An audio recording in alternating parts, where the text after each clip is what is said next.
Jeon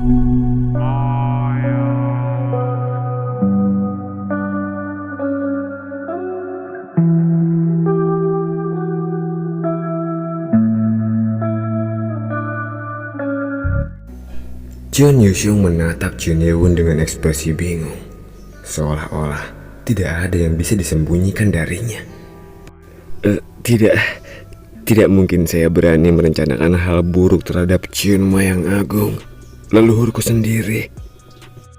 Jeon Yuseong menatap Jun Ye-won dengan tatapan penuh rasa ketakutan. Karena kata-katanya itu, Jun Ye-won yang tadi menatapnya dengan curiga sekarang menjadi tenang kembali. Begitu energi yang menekan tubuhnya menghilang, Jeon Yuseong dapat bergerak bebas kembali.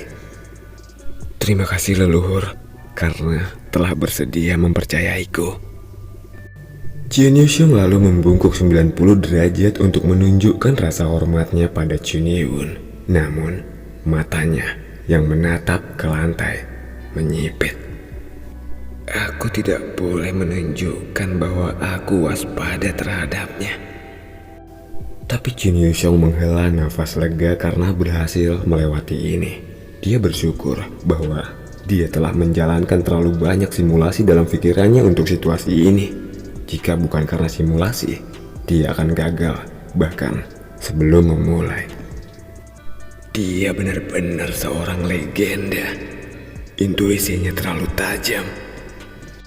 Saat ini dia merasa untuk mendapatkan restu dari Jun Ye-won sepertinya akan sulit. Jun Ye-won tidak memiliki 1 ons pun kepercayaan di matanya.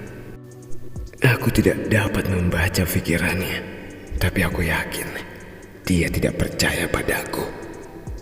Mencoba meyakinkan orang tipe seperti ini adalah hal yang paling sulit. Padahal semua persiapan sudah dilakukan. Tatapan mata Jeon Ye-won yang menatap Jeon Yuseong yang sedang membungkuk memiliki ekspresi yang meragukan. Jeon Ye-won teringat kata-kata ibu Baek Jong-soo. Tuan Junma, sebelumnya saya meminta maaf untuk mengatakan ini karena dia berasal dari keturunan Anda. Tapi menurutku, putra tertua Lord Ketua Jeon Yuseong benar-benar seorang yang sembrono. Ada banyak desas-desus bahwa putra kedua Jeon Yujang akan menjadi orang yang akan mengambil alih posisi Lord karena putra tertua tidak memiliki bakat dalam seni bela diri. Itulah kata-kata yang diucapkan Geum Oh-yeon, ibu dari Baek Jong-soo. Dari apa yang dia dengar, putra sulung sang Lord lemah. Tapi itu salah. Dalam hal seni bela diri, dia lebih baik daripada Jeon Yuzang. Jeon Ye-won mengetahui hal ini karena dia dapat merasakan energi yang dipancarkan oleh Jeon Yuseong. Level kekuatan Jeon Yuseong telah berada di ambang tahap akhir tingkat Superior Master, sedangkan Jeon Yuzang masih di awal Superior Master. Selain itu, semua yang dilakukannya seperti telah diperhitungkan. Dia lebih waspada daripada Jeon Yuzang. Lalu Jeon Ye-won teringat akan kata-kata Go Wang-hyun kepadanya. Tuan Junma, ketua kami telah berubah. Lebih dari siapapun, dia ingin menyelamatkan sekte iblis. Apakah Jeon Yuseong benar-benar telah berubah? Jeon Yuseong yang tadi menunduk berdiri tegak kembali. Leluhur, mengapa kita tidak segera masuk saja daripada hanya berdiam di sini? Kami juga telah menyiapkan makanan yang enak. Meskipun di luar banyak lampu yang menyinari mereka, tapi itu bukanlah tempat yang tepat untuk berbicara. Jeon Ye-won mengangguk dan mereka masuk ke dalam restoran.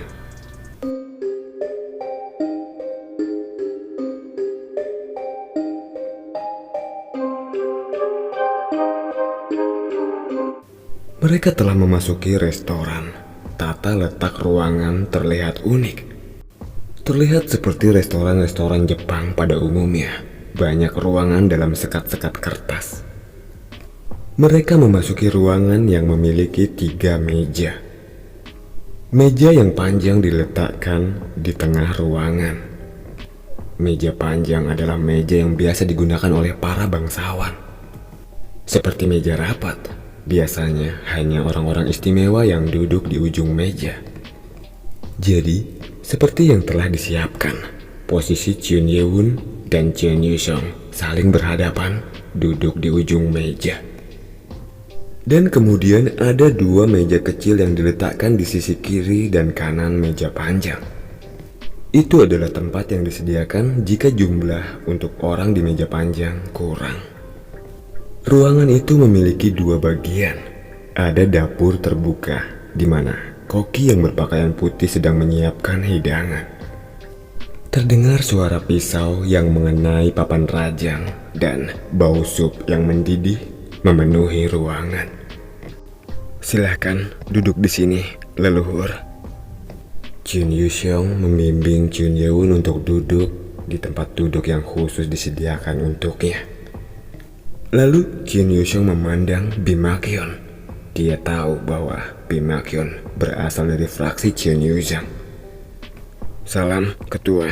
Sudah lama ya kita tidak bertemu. Bim Mak-yeon menyapa Chun Yu-sung. Wow, kau cukup berani datang ke sini bersama leluhur. Chun Yu-sung menjawab dengan penuh intimidasi. Tidak begitu. Saya hanya datang ke sini untuk melayani Tuan Chun Ma. Aku mengerti, tapi kuharap kau juga dapat mengerti bahwa kami tidak dapat memberimu tempat duduk yang dekat dengan leluhur kami.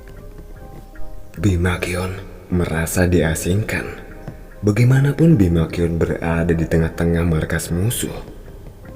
Bim Mak-yeon tidak mengatakan apa-apa dan duduk di tempat yang disediakan untuknya. Sebelumnya saya minta maaf karena yang akan kita bahas adalah urusan keluarga. Apakah tidak apa-apa jika para sekretaris juga duduk di meja sana? Chun Yu-sung meminta izin pada Chun Ye-won dan Chun Ye-won tidak menganggapnya sebuah masalah. Dia hanya mengangguk. Tapi Sakina seperti tidak setuju. Tidak, aku ingin duduk di sebelah yang muliaku. Sakina ingin duduk di sebelah Chun Ye-won bukan karena khawatir, tetapi dia hanya tidak ingin jauh dari Chun Ye-won. Nona Sekretaris, walaupun kita tidak berada di meja yang berbeda, tapi bukankah kita makan di tempat yang sama? Jadi, aku harap Sekretaris cantik akan dapat mengerti. Chun Yu-sung berbicara kepada Sakina dengan sopan dan lembut. Chun Yu-sung menyukai wanita yang terlihat eksotis. Sakina benar-benar sesuai seleranya. Wajar saja, kecintaan pada kecantikan adalah kesamaan yang dimiliki oleh semua pria. Sakina mengalah, dia menurut dengan ekspresi cemberut. Yusuhwa yang tahu di mana tempatnya segera duduk di sebelah Sakina. Saat mereka semua telah duduk, seorang wanita cantik dengan kostum pelayan datang dan menuangkan teh panas untuk Chun Ye-won. Ini adalah teh naga. Silahkan dinikmati, Tuan. Tidak lama kemudian, Chun Yu-sung berbicara. Pertama-tama, mari masing-masing dari kita akan menyapa Tuan Chun Ma satu demi satu. Silakan. Lalu mereka mulai berdiri untuk memperkenalkan diri kepada Chun Ye-won. Yang pertama adalah Wang Xin, sang wakil ketua. Dia membungkuk dengan satu lutut dan berkata, Wang Xin dari klan Pedang Ganda. Merupakan sebuah kehormatan untuk dapat bertemu dengan Tuan Chun Ma yang agung. Oh, dia keturunan Wang Jing. Mata Chun Ye-won berbinar. Memang, dialah yang mengundang Wang Jing untuk bergabung ke dalam sektenya dan memberinya posisi Great Elder. Tapi saat itu, Wang Jing belum memiliki klan. Pasti keturunan Wang Jing juga salah satu yang terkuat di sekte iblis. Di zaman Jin Yewon, Wang Jing adalah salah satu dari 5 pendekar terkuat dan dia sekarang mungkin yang terkuat di sekte. Lalu setelah Wang Jing, orang-orang yang lainnya juga mulai memperkenalkan diri mereka. Saya Jun Mu dari klan Ilmu Pedang Mimpi. Merupakan suatu kehormatan untuk bertemu dengan Chunma yang agung. Satu persatu memberi salam, dan ketika semua senior selesai memberi salam, Jun Yuxiong menunjuk ke pria botak tanpa rambut. Ya iya, botak ya tanpa rambut. Tampaknya orang itu adalah seorang koki. Lihat di sana. Aku lupa tentang orang yang paling penting di sini. Dia seorang koki. Dia adalah koki terkenal yang menerima 3 bintang Michelin dalam karirnya sebagai koki utama di Hotel Bintang 5 di kota Beijing. Karena masakannya cocok dengan seleraku, aku sering datang ke sini. Mendengar Jun Yuxiong memperkenalkannya, orang itu membungkuk. Perkenalkan, nama saya Yeo Moon Hyung. Kami menantikan hidangan lezat darimu. Jangan khawatir, ketua. Koki Yeo Moon Hyung menjawab sambil tersenyum dan kembali memasak. Dari sisi dapur, karyawan sibuk bergerak membawa piring ke meja makan. Tampaknya awal hidangan adalah sup. Silakan dinikmati.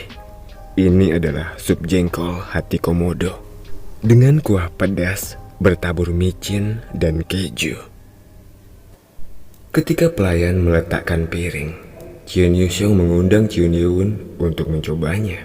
Sementara semua orang menunggunya mengangkat sendok, Jun Yewon menggelengkan kepalanya dan berkata, "Tidak ada waktu untuk membahas tentang makanan. Langsung saja ke intinya. Apa mau kalian?" Leluhur, tapi ku dengar bukankah Anda tidak makan apapun di kereta? Apakah kau berpikiran bahwa aku datang ke sini untuk menemuimu dan makan malam denganmu? Jun Yuxiong terdiam.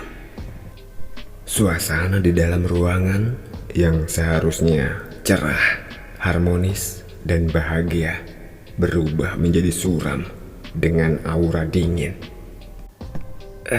Sepertinya ini tidak semudah seperti yang kubayangkan. Jun Yuxiong berusaha menciptakan suasana santai melalui makanan dan alkohol. Tetapi Jun Yewon sepertinya tidak menginginkan semua itu. Mulai dengan alasan, mengapa aku dipanggil ke sini? Mendengar pertanyaan Jun Yewon itu, Jun Yuxiong berdiri. Lalu dia berlutut dengan satu lutut dan menundukkan kepalanya. Leluhur Chunma pasti telah bertemu dengan Jun Yujiang. Jadi saya berpikir Anda telah mengetahui situasi sekte saat ini. Iya, kau benar. Aku telah mengetahuinya. Benar-benar berantakan. Saat itu, Jun Yuxiong langsung membenturkan kepalanya ke lantai. Mata Jun Yewon menyipit karena tindakannya yang tiba-tiba itu. Apa yang kau lakukan? Leluhur, maafkan aku. Ini semua terjadi karena kelemahanku. Jika aku tidak bodoh dan berhasil menjadi kuat, sekte kita tidak akan pernah terpecah. Sepertinya Jun Yuxiong memiliki penilaian yang akurat setelah Lord ditangkap. Jika dia memiliki kemampuan untuk mempertahankan posisinya dengan kekuatannya, walau tanpa kehadiran Lord, perpecahan dalam sekte iblis tidak akan pernah terjadi. Sepertinya kau sudah menyadari penyebabnya. Iya, leluhur. Aku tidak berhak untuk beralasan. Bahkan jika aku harus dihukum, aku akan menerimanya. Jun Yewon menilai bahwa ini adalah sikap yang sama sekali berbeda dengan Jun Yujiang. Jun Yuxiong terlihat pandai dalam mengambil hati orang. Ketika Jun Yuxiong yang sedang membungkuk menjentikkan jarinya, seorang anggota yang berdiri di pintu masuk segera masuk dengan membawa tas kerja. Dia mengeluarkan PC tablet dari tas dan meletakkannya di hadapan Jun Ye-won. Dia juga mengeluarkan hasil PDF dengan bentuk kertas-kertas dokumen. Apa maksudnya ini? Atas pertanyaan Jun Ye-won, Jun Yuseong menjawab, "Silahkan leluhur baca terlebih dahulu." Di dalam halaman pertama dokumen PDF tertulis judul Rencana Kebangkitan Ordo Iblis Langit. Jun Ye-won hanya membalik-balik kertas setiap lembaran pada dokumen itu. Apakah dia membacanya dengan benar? Jun Ye-won hanya membalik-balikan lembaran dalam hitungan detik, dan semua orang bertanya-tanya apakah dia benar-benar membaca. Jun Ye-won terus membalikkan setiap halaman, 100 halaman PDF dalam 2 menit. Setelah membaca semua itu, Jun Ye-won tersenyum. "Jadi ini semua adalah rencanamu?" "Iya, leluhur." Tidak seperti sebelumnya, Jun Yuseong menatap Jun Ye-won dengan tatapan gugup. Jika dia membaca PDF, maka semuanya ditulis secara rinci. Lebih dari 70% rencana sudah selesai. "Saya sangat menyadari bahwa leluhur tidak bisa menutup mata atas kesalahan yang telah kami buat. Namun, tolong beri aku kesempatan. Bahkan jika itu berarti bagiku untuk menerima hukuman, aku pasti akan menghidupkan kembali sekte kita." Setelah mengatakan itu, Jun Yuseong membenturkan kepalanya ke lantai sekali lagi. Dia benar-benar ingin menggerakkan hati Jun Ye-won sebanyak yang dia bisa. "Sepertinya rencanaku berjalan lancar." Jika semua rencana itu dijalankan, Ordo Iblis Langit akan dapat bangkit kembali. Dia berpikir bahwa karena Jun Ye-won adalah leluhurnya, dia tidak akan mengabaikannya. Jika demi menghidupkan kembali sekte iblis, maka dia tidak punya pilihan selain membantuku. Bahkan jika kau adalah seorang legenda dari masa lalu, kau bukanlah penguasa di zaman ini. Jun Yuseong merasa dia pasti akan berhasil untuk membujuk Jun Ye-won. Jika Jun Ye-won setuju untuk membantu, maka rencananya akan berjalan lebih cepat. Bagaimanapun, Jun Ye-won adalah salah satu dari 3 legenda terkuat dalam sekte iblis. Junma pertama, Pedang Iblis, dan Jun Ye-won. Lalu Jun Ye-won berkata, "Sepertinya rencanamu cukup bagus." Mendengar kata-kata Jun Ye-won, wajah Jun Yuseong menjadi cerah. Tapi Jun Ye-won berkata lagi, "Tapi berdasarkan penilaianku, semua yang kau rencanakan ini, poin utamanya adalah agar kau menjadi Lord." "Benar, leluhur." Langkah awal untuk semua rencana itu dapat dijalankan adalah Jun Yuseong harus menjadi Lord terlebih dahulu. Karena dia memiliki pesaing dalam mendapatkan posisi itu, rasanya wajar jika dia ingin diangkat sebagai Lord. Dengan begitu, konflik antara 3 fraksi akan berakhir terlebih dahulu. Saya merasa konflik antara ketiga fraksi ini akan menyebabkan pertumpahan darah tanpa akhir. Itu memang pernyataan yang masuk akal. Lalu Jun Ye-won bertanya dengan nada lebih dingin, "Jadi, kau ingin menjadi Lord terlebih dahulu sebelum menyatukan sekte kembali?"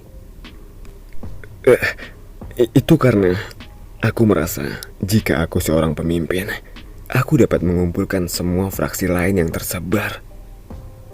Sepertinya rencana ini bukan kau yang membuatnya. Siapa yang merencanakan semua ini?